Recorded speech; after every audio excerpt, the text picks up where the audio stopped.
বাংলার বাড়ি প্রকল্প বন্ধ করে দিয়েছে কেন্দ্রীয় সরকার, আবাসন প্রকল্প।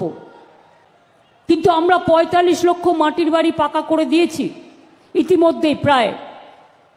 আর এবছরে ১২ লক্ষ মাটির বাড়ি পাকা করার জন্য দুটো কিস্তিতে টাকা দিয়ে দেওয়া হয়ে গেছে।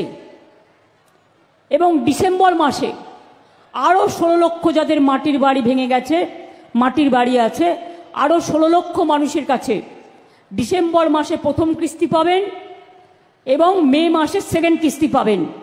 অর্থাৎ ২৮ লক্ষ বাড়ি আমরা পশ্চিমবঙ্গ সরকার থেকে বাংলার বাড়ি তৈরি করে দিচ্ছি। বাদবাকিও যাদের বাকি থাকবে তারাও চিন্তা করবেন না, এই ২৮ লক্ষ হয়ে যাওয়ার পরে ফেজ বাই ফেজ সার্ভে করে আমরা বাদবাকিটাও ২-৩ বছরের মধ্যে পুরো করে দেব।